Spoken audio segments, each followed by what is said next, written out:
Thanks so much, Wendy, for that great introduction.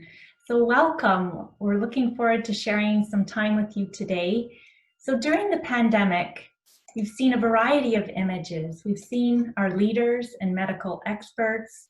We've seen frontline workers, our healthcare workers, cleaning and sanitation workers, grocery and delivery store workers, our law enforcement. And we've seen expressions of gratitude and solidarity around the world. However, the pandemic has created a context of stress. So we wanted to explore with you today some strategies for managing that feeling of stress. So our plan today, Christina and I want to share with you some strategies for eating healthy. And in that section, we'll explore a healthy dietary pattern, mindful eating, and making our environment nudgy. We'll unpack what that means. And then Christina will be sharing the benefits of exercise, our 24-hour movement guidelines, Canada's 24-hour movement guidelines, and her tips for exercise snacking. Before we get started, I want to check in with you to make sure you have your props, because you need 3 raisins or craisins or nuts or pieces of cheese, just any little food items, but you need 3 of them for a mindful eating experience. And then afterwards, we'll have time for your questions. So let's get started. So what happens during stress? In the short term, our brain signals our kidneys to produce adrenaline, and this hormone in the short term can suppress our appetite so that we can deal with the crisis at hand. However, over the long-term period, then our kidneys produce this hormone called cortisol, which is a stress hormone. And this can influence our appetite. It can increase our appetite, and it can also have an impact on our food choices, with people choosing foods higher in fat and added sugar. And it can affect where we store then fat, with more fat being located in the abdominal region. And this is a risk factor over time for type 2 diabetes, heart disease, and obesity. However, it's good to keep in mind that there are other factors involved as well, including our sleep habits, exercise habits, and alcohol consumption. So in 2019, Canada released its new food guide. I'm sure some of you have seen it already, but what's important about this food guide is that it emphasizes a pattern of meals and snacks rather than superfoods or a focus on any single one nutrient. In consulting with people like you and me, they found that people wanted a practical tool that would help them in the moment when they come to eat. So we have this balance plate that features around 40 different foods. However, we don't need to have a whole bunch of different foods at every meal or snack. The importance is on the proportions rather than the portions.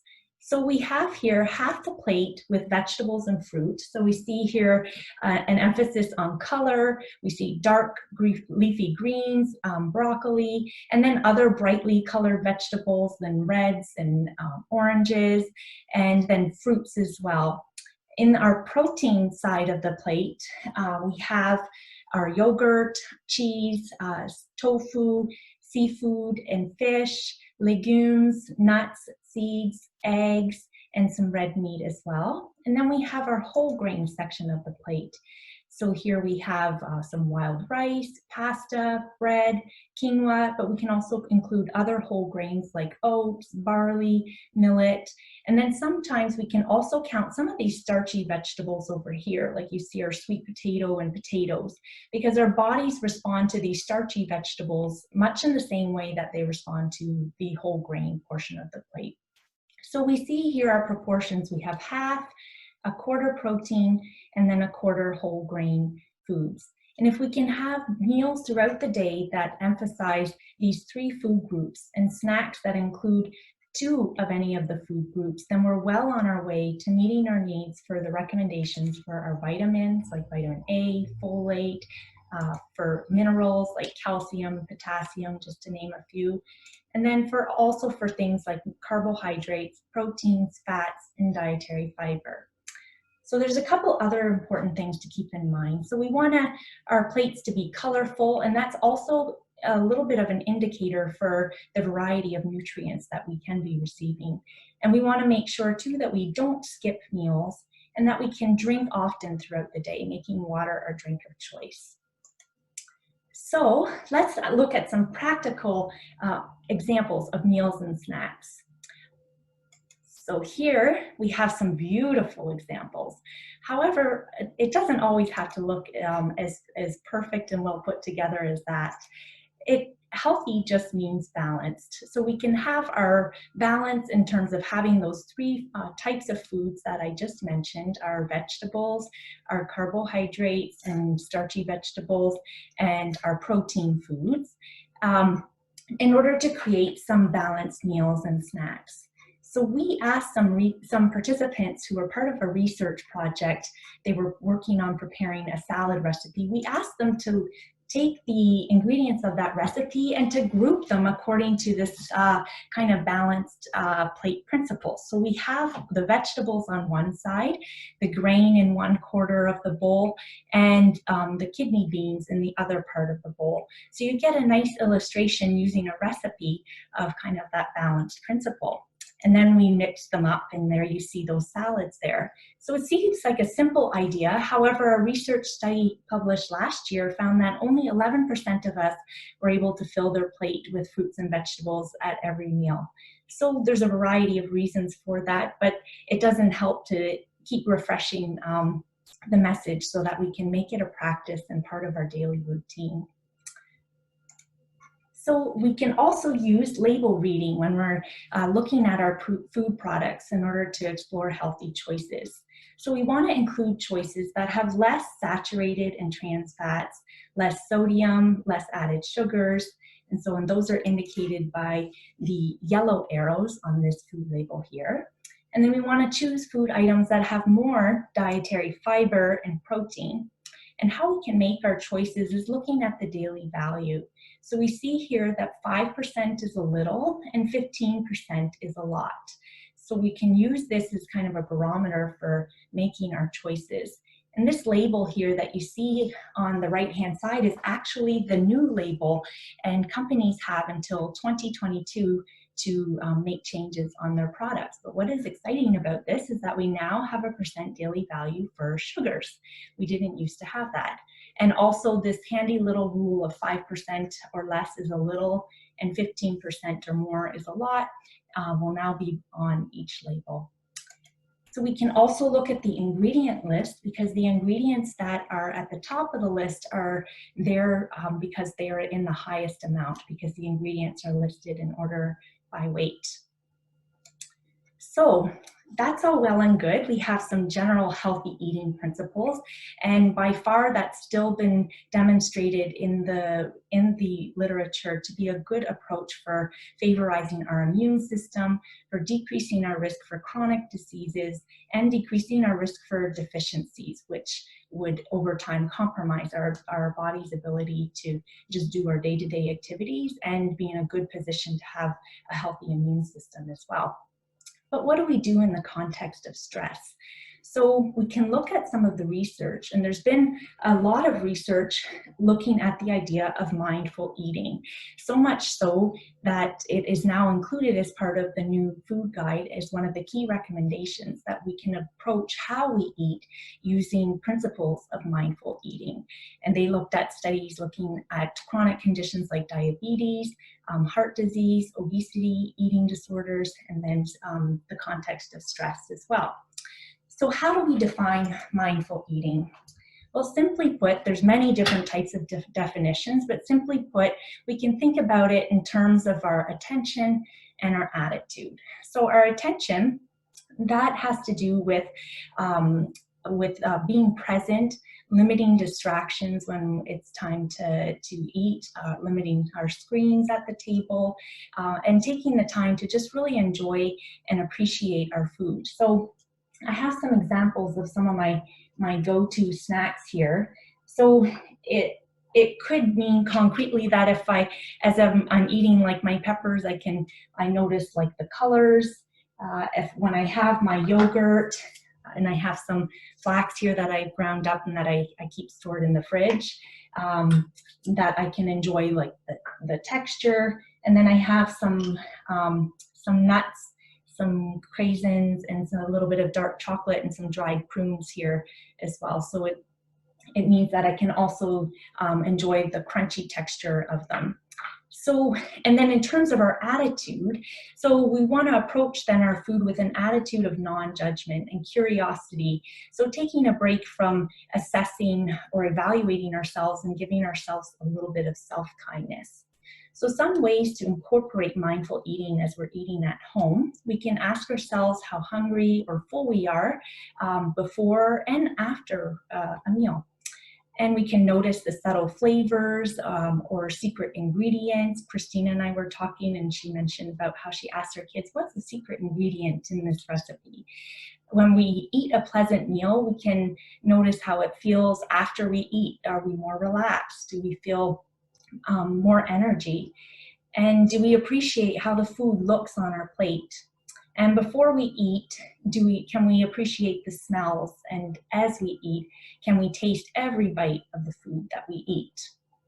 So I want to invite you to just look at one research study. Again, there's been many, but I just want to share this one, especially looking at the context of stress and stress eating and how mindful eating was helpful in the context of this study. So it was a study done in women. There were two groups. Both groups received a bit of information about healthy lifestyles. So healthy eating, they had a 2-hour session of nutrition and exercise information. And then the mindfulness group had the healthy lifestyle, plus they had 10 weekly group sessions where they explored mindfulness, and they had individual activities to complete daily.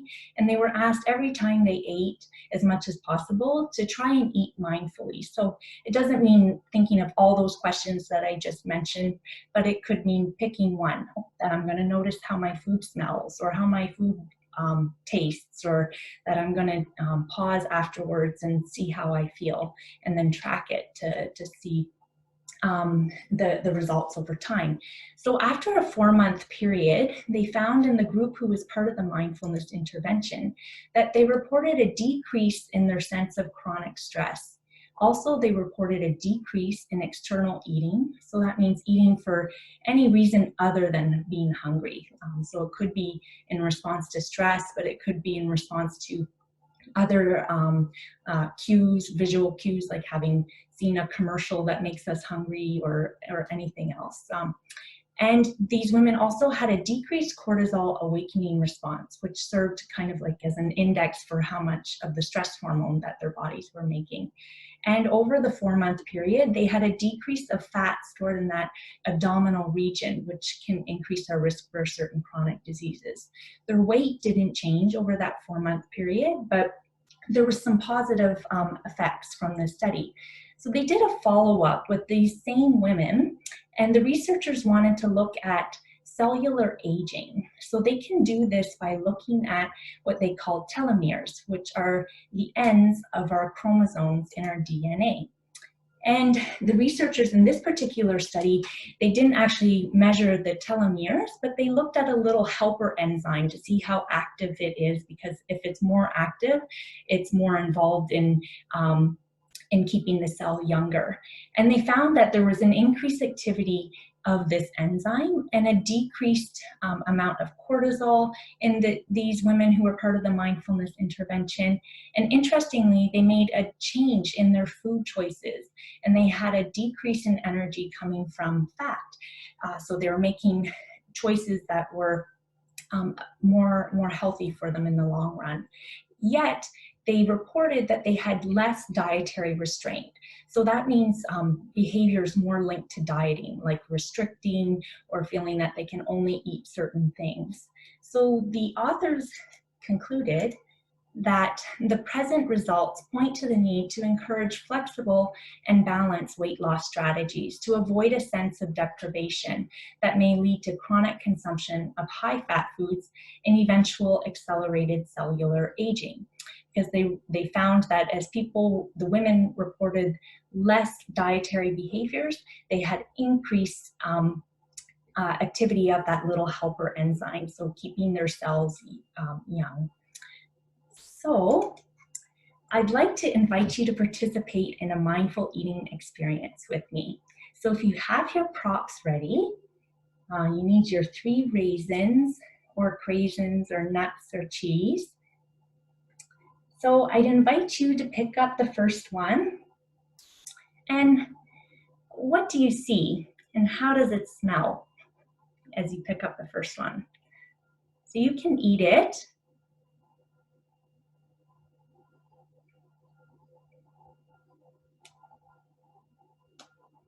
And then now as you pick up the second one, when you put it in your mouth, how does it feel in your mouth? And how does it taste?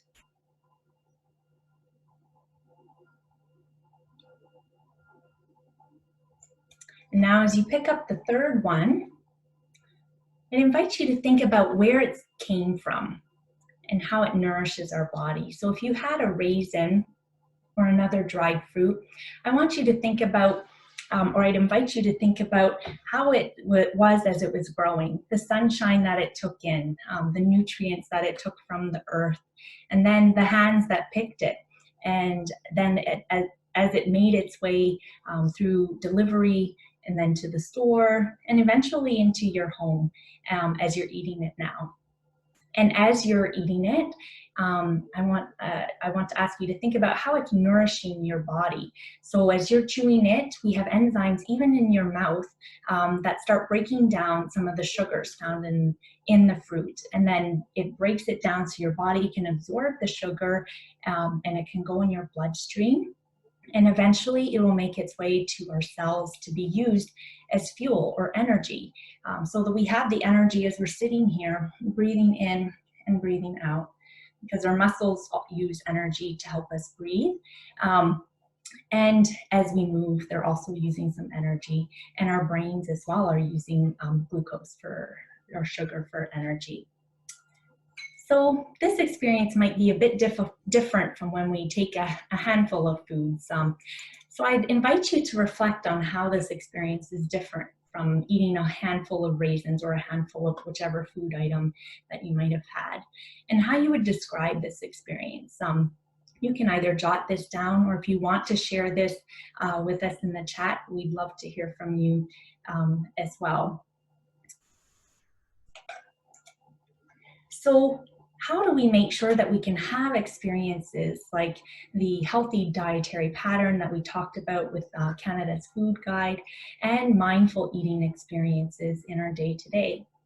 Well, it doesn't just happen. And as researchers, Dr. Thaler and Dr. Sunstein have pointed out in their research, there's no such thing as neutral design. Every environment that we have nudges us toward a certain choice. And also, we don't make good decisions when we're inexperienced, or poorly informed, or not aware of the recommendations, and especially when we're tired or hungry. So how can we make our environment nudgy to encourage us to have that healthy dietary pattern, and to encourage us to have the ability to practice some mindful eating when we come to our meals and our snacks? So one way that we can do that is to set an eating routine. So we can think about that routine in terms of days of the week, what we're going to eat and what meals we want to plan. And we can also think of that as during our day. So it can be helpful to think about times that we're going to eat throughout the day, and to try and plan our meals and snacks at certain times. And research has even suggested that it can be helpful for our digestive health and for our for reducing our risk for some chronic conditions over time. And if we can try and have more of our meals and snacks in the daylight hours as opposed to eating them very late at night, then that can be beneficial as well. So we want to make our planning as simple as possible so that we can have default choices, because nudge theory shows us that the simplest choices are often what we will end up putting into practice in our day-to-day. So one way that we can do that is using 2-in-1 meal or recipes, so that we can eat the same thing a couple times during the week, and then it means it's a bit less planning, and we're more likely to sustain the habit then over time. Once we have our meals, then we can make our grocery list and stock our kitchen.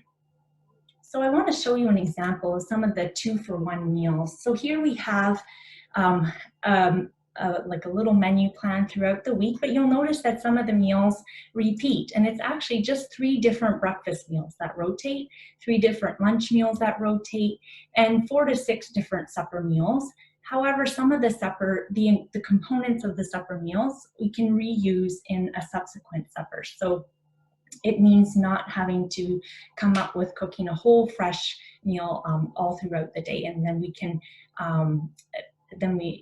limit the time that we spend thinking of all the ideas, because sometimes that's what limits us in our day-to-day. So for example, if Tuesday is Taco Tuesday, I can use the meat either for Wednesday if I'm having pasta and I want to have meat sauce, or I can chill it and freeze it to use either for a subsequent supper for like my pizza to put as part of the sauce, or if I'm going to make a shepherd's pie and I want to include some meat in that. So that can be one example of a 2-in-1 recipe. Another example is a recipe like a burrito bowl where we can roast like some beans. It could be chickpeas or black beans, and we can have our rice, but we can make in bigger quantities so that we can use those ingredients for other meals throughout the week. And then we want to refrigerate or freeze all leftovers within a 2-hour period to minimize the chance of bacteria growing. And we have some resources available too for you concerning food safety, and we'll be putting them along with the recording on our website. But it has guidelines for safe food storage. And a lot of meals can be safe in the fridge if they're chilled promptly for between a 2 to 4 day period. So when we're putting our grocery list together and we want to stock our kitchen, we can think in terms of our fruits and vegetables. So we can have some items on hand that are less perishable, like onions, garlic, carrots and celery will last for a while in the fridge. Clementines, oranges, and apples will last for a while at room temperature. We can also have some frozen vegetables or fruit mixes that we can pull out and just use a certain amount that we need from the freezer. And then we can have some fresh options that we can rotate from week to week, and we can just buy what we need for that given week. And then in terms of our protein choices, we can have a milk or soy beverage that will give us protein, yogurt, cheese, fish or seafood. So this could be fresh, canned, or frozen. Legumes, again, that could be dried or canned in terms of any of the types of beans. And we have nuts, poultry, and red meat and eggs stocked in our kitchen as well. For grains and starches, this can include bread, cereals, potatoes, rice, pasta, and some other whole grains like barley, millet, whole grains, oats, and that we can have on hand. And these can last for a good while if they're stored at room temperature and in like a relatively safe, dry place in your kitchen. So these are just some resources for meal and snack ideas. We have Cookspiration, which is an app and a website from Dietitians of Canada that has meal and snack ideas depending on the time of day and for your mood and for timing if you want something quick and easy. There's also Défi Santé, which is going on right now, which has a lot of great recipe ideas. Then we have the Rock What You've Got from the Guelph Family Health Study, which are recipes that are focus group tested and uses that idea of 2-in-1 recipes where we can stretch what we have to use in a different subsequent recipe or as leftovers. And then this is a great little resource to using on hand our 3 components of our plate, our proteins, our grains or starches, and then also our vegetables. And you can swap in different ingredients for any of those 3 options to create different casseroles based on what you have on hand. And so that can be great to use for making up some meals during this time, during the pandemic. So in summary, we got to discuss a healthy dietary pattern and how a focus on our meals and snacks as in the form of foods can be helpful as opposed to just focusing on single nutrients or superfoods. And we talked a little bit about mindful eating, our attention and our attitude, as a part of that, and making our environment nudgy to set us up for being able to have that healthy dietary pattern by setting a routine, planning some meals, and having regular food items on hand. So now let's get moving with my colleague, Christina Weiss. Thank you so much for your time. I enjoyed sharing with you, and I look forward to your questions. So thank you, everybody. I'd invite you to get up right now and stretch your legs if you need to, or go to the bathroom as you wish. I'm just going to put up my slides. Okay. So welcome to everybody to my home to your home. I hope you're enjoying this beautiful day. So who am I? I am Christina Weiss. I am a daughter to 2 aging parents. I am a sibling. I am a mother to 3 boys, 10, 12, and 14. I am a wife, a friend, an employee, a supervisor, a kinesiologist, and a former athlete in rugby, triathlons, and running. So who needs help with exercise? Well, at the Perform Center, we see certain people come in and ask for tips on how to be more active, and that is perhaps those who've stopped being active and they want to start again. People who have chronic conditions, athletes. We have a lot of varsity athletes now coming in and doing some programs with my colleague, Henry Tung. We have isolated seniors, people wanting to maintain a healthy lifestyle and want some support.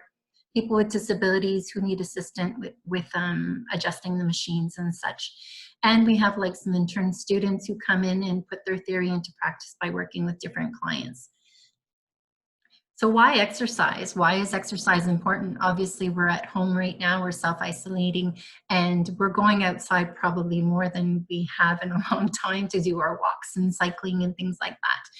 And exercise is really important for mental health. And what we see in the literature, especially from Dr. Mark Tremblay, who is part of the Healthy Active Kids, is that children are not exercising enough. What he's seen is that children are very active when they're at school because there's recess and programs right now to keep children active. And also they're participating in very structured sports, hockey, soccer, basketball, dance. But on the whole, they're scoring a grade of D for their activity, and that is not great for their benefits in terms of their brain health.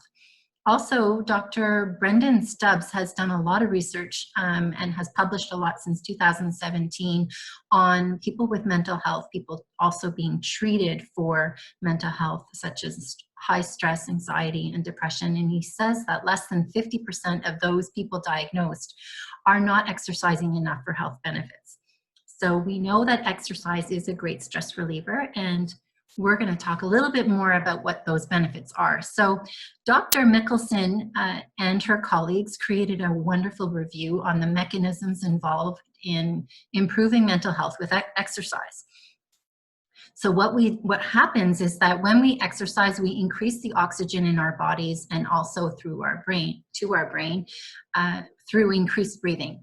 And this increases our brain health and our memory, and it slows down our aging. In fact, we have research going on at the Perform Center right now where they tested people's memory.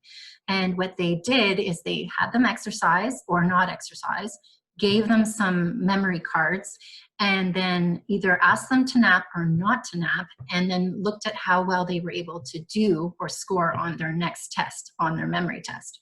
And they showed that when you exercise and then you learn and then you nap, you actually have the best memory of what you had just learned. So that may help us with our children. So exercise also makes our heartbeat faster, which improves our blood circulation. It increases our mental toughness. So we learn from our mistakes. We get to try different things and find solutions for those mistakes that we make. And that helps us in our ability to cope with stress and to release the cortisol and adrenaline that is released from our adrenal glands, which is just on the top of our kidneys. It also decreases inflammation, and this is great news for people who suffer from arthritis or osteoarthritis because it reduces pain throughout the day and it actually increases mobility. It also contracts our skeletal muscles, and this is really important. When we're seeing that there's overload or extra development in the muscles, we see that that actually improves our muscle and bone health, which has a lot of benefits that I've just mentioned. It also releases mood-enhancing hormones so that we actually feel very good. We feel well after we exercise, and this reduces our stress because we had a chance to get out of our mental box. And it increases our skills because the more we do things, the more we walk, the more we run, the more we do yoga, the better we become, and that increases our self-esteem and our confidence and improves our mental health. And it keeps our waistlines from expanding. So the more active we are, the better we are at managing and preventing certain diseases such as cardiovascular disease, high blood pressure, diabetes, and cancer. So talking about our waistlines, I'd like to draw your attention to Dr. Santosa and her colleagues who just published a review article on obesity and aging. And what they were able to see is actually very stunning. There's a lot of great information in there. I guess I'll just point out a few, that obesity actually shortens our telomere length, which is what Théa was talking a little bit about before, which increases our aging by about 8.8 years. Excess adiposity also is associated with 10 years of older brain. So compared to people our age, we're 10 years older. Every unit of increase in BMI, so BMI is actually an adiposity measure. It's our weight in kilograms over our height in meters squared. And they showed that for every unit of that, it increases the onset of Alzheimer's disease by 6.7 months. And yet there is a way to change our risk of aging prematurely, and that is to lose weight. So losing a kilogram of body weight can decrease our blood pressure by 1 point in systolic pressure and 0.92 in diastolic pressure, and 10% of weight loss can reduce risk of all cancers by 10%. This is, I find, very good news. So what does a healthy 24-hour look like? Well, there's many different guides that the Canadian Society for Exercise Physiology has produced, but I'll just go over a few here. If you had to exercise, your biggest bang for your buck is really to exercise at intensity, at a moderate to vigorous intensity. So if you're looking to spend time exercising, this is where you want to be. You want to add those intensity moments into your day. And what does that mean? Well, you can do it in 30 minutes per day of tummy time for children, infants, 60 minutes per day for toddlers and children 5 to 17 years old, and about 150 minutes per week of aerobic exercise, including muscle and bone building exercise for adults and older adults. And they encourage also balance exercises for people who are at a risk for falls. Also, you want to incorporate a little bit of light activity in your day, and this is mostly for children and youth, that we want them accumulating minutes of just play outside and just to get those skills and to become more physically active. We need sleep between 7 and 17 hours, depending on how old we are, and we really want to try and reduce the amount of time that we're sedentary, limit it by moving a little bit more throughout the day and trying to reduce our recreational screen time to 2 hours a day. So what does vigorous and moderate exercise mean? Well, this is what we use at the Perform Center. We use the rate of perceived exertion as a way to see where people are feeling during their testing and also during exercise. And if we look at a scale from 6 to 20, we really want to be in the area of 12 to 16. So this is enough to increase our heart rate. It's enough to make us breathe a bit heavier. And this is where we want to be, at least for some of the part that we're physically active. So what do we want to be doing in cardiovascular exercise? Is we want to start with a warm-up of about 2 to 5 minutes, and with a cool down the same way to let our heart rate and our blood pressure come down. We want to use large muscles such as the chest, the back, the thighs, the buttocks, the abdomen. We want to reduce our muscle soreness by building over time, and I have also a little magic bag here that I use to reduce muscle soreness. It's great to heat in the microwave and also to stick in the freezer. And you can use a lot of different tools to measure your progress, such as fitness trackers. There's many different ones: Apple Watches, Polar Watches, Garmin, and step counters such as pedometers that you can wear on your hip or on your arm or on your wrist to measure your steps per day. So we also have muscle and bone building exercises that we want to include, and that's 2 times a week, maybe 1 to 4 sets, 8 to 12 reps per day, working at somewhat hard. Doesn't have to be a long amount of time, about 5 minutes. And we want to be working those large muscle groups and multi-joint exercises. And for people who are looking to do balance, well, you can stand on one foot and do toe taps in the front, the side, and the back. And this is a really great exercise to do to build balance. So now there's a lot of talk about exercise snacking. And what is that? Well, it's kind of like a high intensity interval training. It doesn't have to be very long. If somebody said, if I really need to exercise, please tell me exactly how much I need to do. Well, there's research showing that you don't actually have to do that much to get some benefits. And what it means is Dr. Jabala from the University of McMaster showed that if you do, he kind of tested whether you could do 20-second bursts 3 times in a workout or 20-second bursts throughout the day with 1 to 4 hours in between. And he said, okay, which one's better? And in fact, it doesn't matter. So if you decide you want to like run up the stairs in the morning, lunch, and evening on your way in and out of work, well, that is going to do it. That's going to increase your fitness by about 6%. And Dr. Jason Steffner, who's now at the University of Ottawa, but was also at the Perform Center before that, he looked at brains using MRI, so magnetic resonant imaging techniques, and he looked at their brains and he noticed that those people who climbed a flight of stairs per day had brains about 6 months younger than those people their own age. So that's pretty incredible, because it doesn't take a long time to climb a flight of stairs, but yet this little bit of energy throughout the day can really make a difference in preventing some aging and keeping us fit. So what can we do for exercise snacking? Well, we can do a 10-minute power yoga session. We can dance to our favorite songs. We can include some jumping in there. We can perform 26 seconds of sit-to-stand exercises or squats. We can walk up a flight of stairs, take a power walk, sprint for about 20 seconds. The other day I was taking a walk and I saw a man in business suit sprinting up my hill. And I was saying, what is he doing? I thought maybe he just needs to get out of the house. So, you know, these things make a difference in terms of our mental health. And there's a couple of workouts here I provided. The toilet paper workout, you can find that on YouTube. And Défi Santé has a bunch of workouts that they have on their screens. So I provided some different workouts that you might find interesting for different age groups. I know I don't want to talk too long because I want to let you have some time to ask questions. However, I wanted to point out just a few tips for different age groups. So we see that for exercise for children, we really want them to exercise using perhaps animals. So pretending like they're a frog and jumping and getting them to jump for 45 seconds, or doing a bear walk, doing a gorilla shuffle, cheetah run, a crab crawl, and Dr. Santos actually said that she did this with her children and they loved it. So doing different animal noises and movements is really fun for children.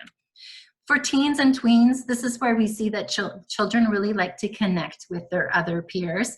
So there's been a lot of online chatting. We get a lot of YouTube videos from my children's friends, of parents doing choreographic dances with their children, doing hip hop. I've been throwing the football around with my children as we go for a walk. I find my children are into gaming, so they love to do things that are related to their gaming. So you can see in the picture below that there's a flossing exercise there, and that's what they do on Fortnite. There's also Orange Justice or things like that really use a lot of energy, and you can get your children to be active that way. And sprinting and competition is also children love to compete and do different things like that. So what is the difference between high intensity exercises versus continuous exercise? What's the benefit? Well, in the long term, not much, but in session by session, there's quite a big difference.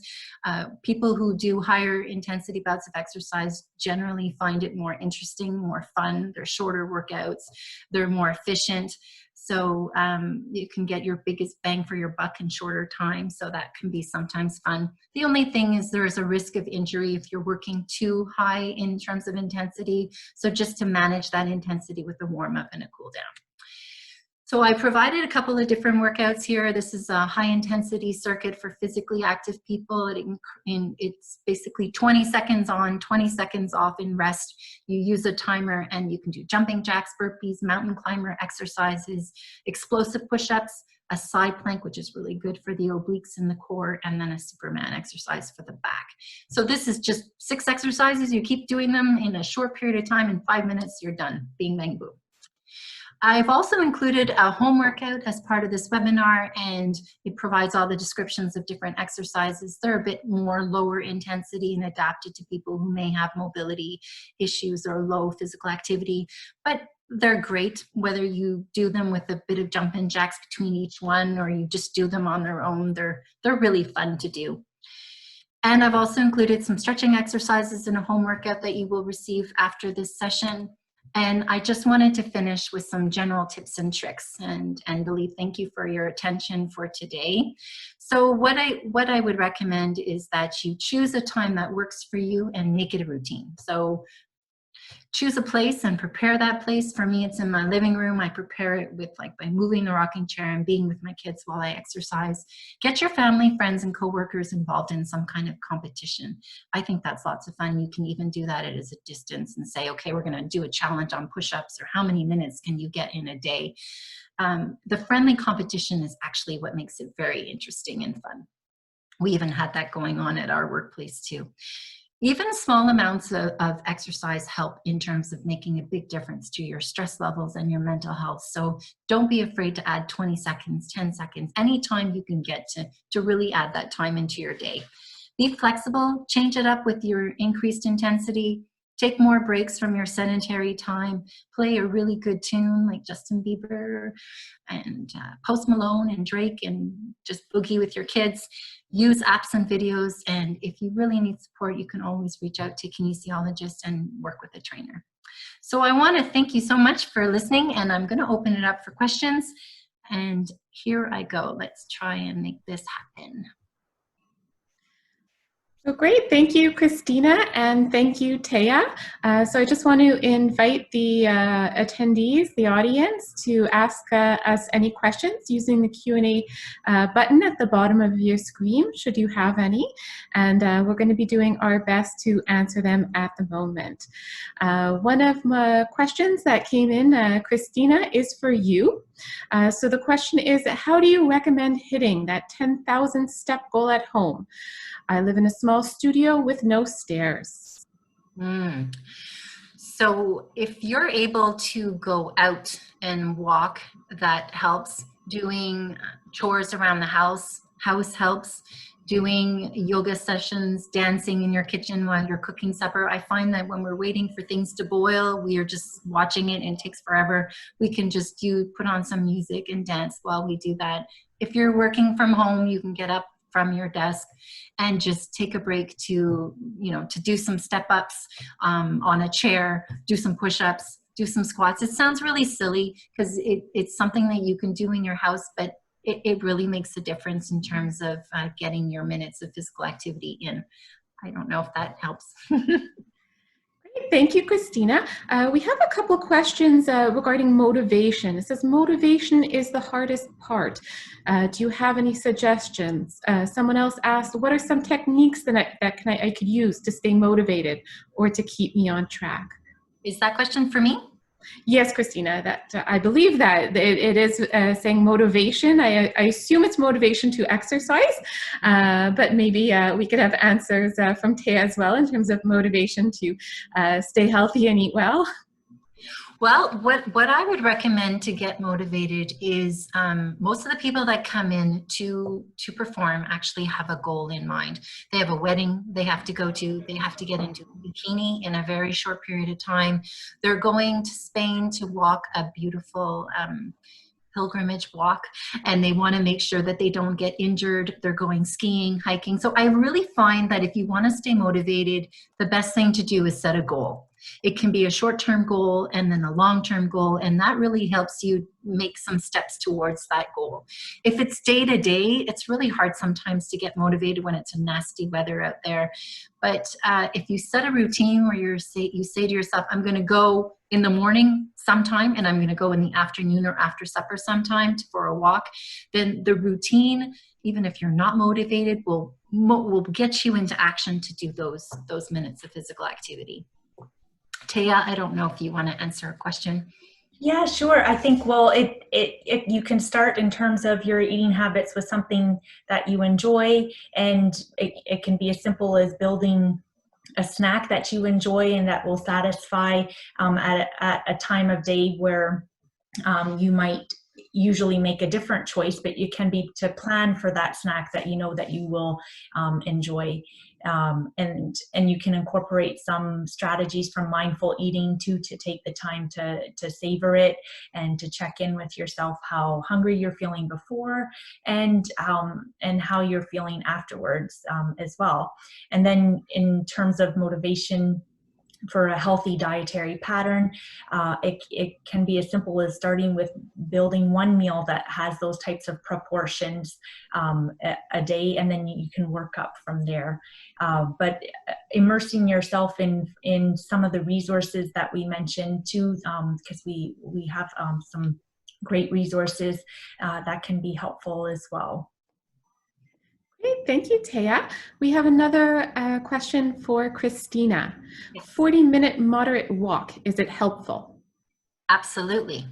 In fact, it's amazing. 40-minute motivational power walk is amazing.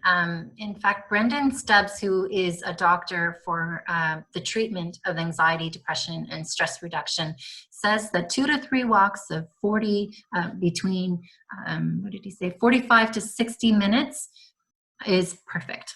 So after that, you're going to feel great. Should feel great.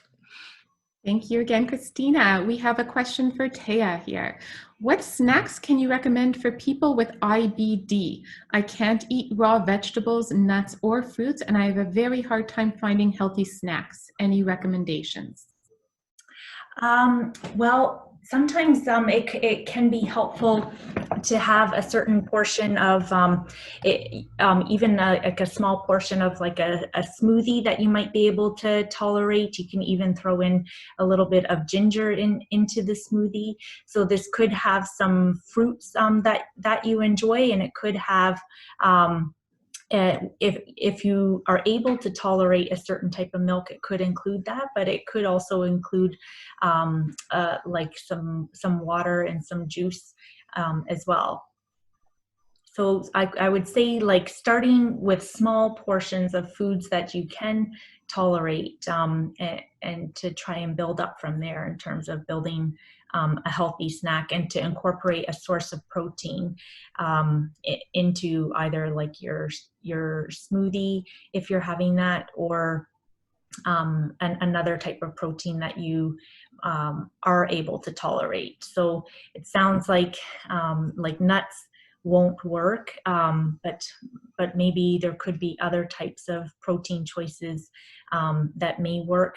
Sometimes even if there's some crackers that you enjoy, and if you like some of the canned fishes, sometimes that can be nice, like to spread on crackers, or if you I don't know, sometimes people don't tolerate nuts, but they can tolerate some small amounts of peanut butter, which is technically a legume, so that could be a strategy as well.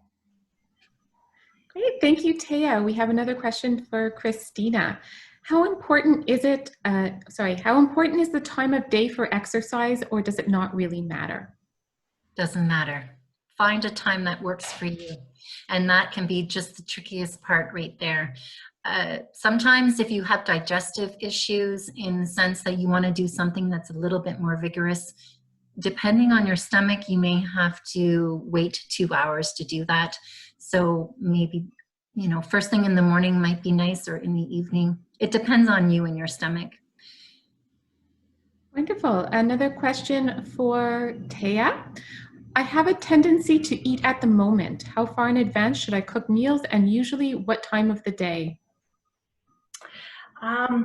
Well, I mean, you can cook some meals, some fresh. You can have some go-to items that are prepared so that you can take them out and use them as you need them. So I'm thinking things like a whole grain bread, or like some whole grain cereals that you could have either with yogurt or milk, or some fresh fruits, or even some frozen fruits, like sometimes some frozen berries can work well with that too. So those things can be kind of stocked either in your fridge or your pantry, so that you're able to take them out when you need them. And then in terms of cooking, like your meals, you can prepare some of those in advance so that you're able to just pull them out and reheat them either in the microwave or on the stove. But it's really up to you in terms of what else you have going on within your day-to-day routine, because you can cook them fresh as well. Thank you very much. We have another question for Christina. One of the slides said to limit sitting for extended periods. This is very hard for students who have 3-hour lectures and then assignments when they get home. How can students be more active in their daily lives and at school? That is a challenge, and some of the lectures are very long. There's things that we can control in our life, and there's certain things that we can't. I guess we could develop some feet wiggling experiences where we just bounce our legs, but there's really nothing you can do except when you're finished your lecture. Perhaps the best thing to do is just to get up, maybe do a flight of stairs, or just to go outside and just do some sit to stands on the park bench. Or just to have a quick game of basketball. I know the kids get home and sometimes they just want to get out and move and just bounce around a basketball or kick with the soccer ball around. And that can be at any age. It doesn't have to be young children. I know my neighbor was 25, bouncing the basketball, shooting some hoops after a day's work or something like that. You try and fit it in when you can. That's all I can say. Thank you, Christina. We have another question for you. Is it better to work out vigorously for a short period of time or moderate exercise for a longer time? I think they're equal. That's what we've seen with high intensity interval training is if you have time to do a longer bout of exercise, then you can go and make it very moderate. So, and longer, but if you're, there's a lot of people who are balancing multiple priorities in their life, and time is of the essence. So sometimes if you don't have a lot of time, a short, powerful, vigorous workout will do the trick. So they're equivalent. It's just one takes a shorter period of time and the moderate will take a bit longer. Great. Some questions for you, Théa. What is your take on protein bars? Do you recommend using them as a meal substitute, i.e. for breakfast? Well, so the protein bars, it will give you some part of your protein component of your plate.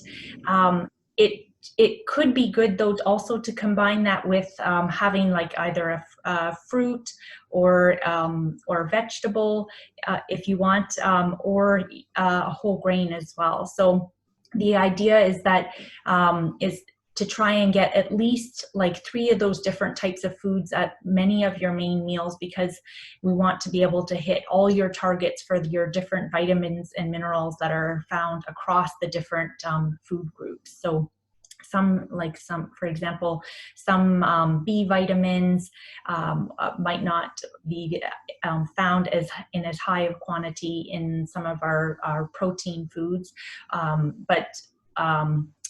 and some of our vitamin C as well, or vitamin A or E. So it's nice to have complements of different types of foods because they will each bring us different things. Wonderful, thank you. We have some more questions for you, Théa. There is a lot of talk about keto diets. Is it possible to eat a balanced keto diet as a vegan? If you're able to have some plant-based protein sources, so your legumes, because it depends how we define the keto diet, because some definitions do not include too many legumes, but I'm assuming if you're vegan that you're incorporating some form of protein somehow. So I think it makes it challenging. It would be recommended to try and include a supplement, especially for some vitamin B12, and potentially maybe some iron, depending on your overall intake and your dietary pattern over time. And I don't know if you're taking any medications too that might increase some of your risk for deficiencies, but having a good intake of some whole grains and vegetables, that will give you some complements for some of the proteins also that you need. So it requires oversight and planning, and then too, it would be good to get support just to make sure that within your overall dietary pattern over several days that you're able to meet the recommendations for your age group, gender, and your lifestyle. Thank you, Théa. There's some more questions for you. Thank you for the nice presentations. I wanted to know, what are your thoughts on cutting the daily calorie intake since we're not being active all the way throughout the day? I've been trying intermittent fasting and it's working well so far. So if we're able to curb like our intake throughout the day and like your timing, if you're still able to get meals that feature those 3 different types of food groups, and have at least several meals of those on, like using the timing that you've chosen, then you can still meet your needs. It's just going to be in a different time frame, more suited to the intermittent fasting schedule that you have. And if you are reducing some of your like your overall energy intake, it would be good to know like how much you are restricting, and is this sustainable over time for someone of your age and activity level and gender, to know like, are you going to be able to meet your needs long term? Because it could be possible, but I just don't know, because I don't know your whole lifestyle and to know like your full set of needs. Thank you. We have another question for Christina. What would you recommend as exercise for slipped disc or chronic pain? Well, it really depends on what movements bother you in those, like it depends where the slip disc occurs and where the pain is. In fact, I want to highlight that there is a study going on for chronic pain, back pain at Perform with Dr. Maryse Fortin, and she will be, I imagine, recruiting participants as soon as we get back there.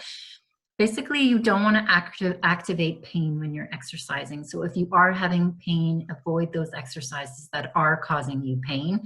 What is really good as a preliminary step to help you keep your core strength is you can lie down on the ground and really try activating your transverse abdominis muscle. Well, you may not know what that is, but if you do, what you want to do is lie down with your knees bent, and you want to try and flatten out your back, stick your tummy into the ground, and you want to try and engage your lower abs.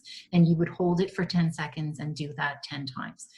You can also flip onto your stomach, and without moving, you would try and contract your gluteal muscles. And this will actually activate the core, but the multifidus muscles that are between your vertebrae in your back.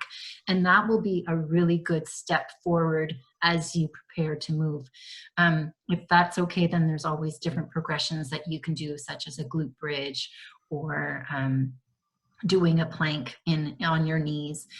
But ideally, you really want to try and activate your core, because that's going to give you the support of your spine if you're having some slip discs. Great, thank you very much, Christina. So we're getting towards the end of our webinar. I still see that we have many questions here. We're going to take maybe just one more, and then we're going to, as a reminder, post this presentation on the Perform website, and we'll also post some of the questions that we received and did not have time to answer. So one more question for Théa. How do you wean yourself from having dessert right after a meal? I know that I am not hungry, but yet I cannot resist something sweet after a meal. Oh, that's a great question. Yeah, so a lot of times we might enjoy a little something sweet to end the meal, and that's okay if that works for you. However, if you know you might want something later on too, then it could be a matter of trying both strategies to see, like, if some days you might want to have it at a later time, so you can avoid having it at both times, or putting yourself in a situation where you might want more than just the portion that you've decided on, because a lot of people report more overeating or eating in response to stress in the evening hours. And so it's a matter of choosing and knowing yourself what will work for you. Great. Thank you very much, Théa. So I just want to thank everyone for attending our first Perform Colloquium webinar, and we hope you do look out for future webinars that we'll be hosting. Until then, I wish everyone stay safe and enjoy the rest of your afternoon. And thank you to our speakers, Christina and Théa. Thank you. Bye, everyone. Thank Bye. you. Bye.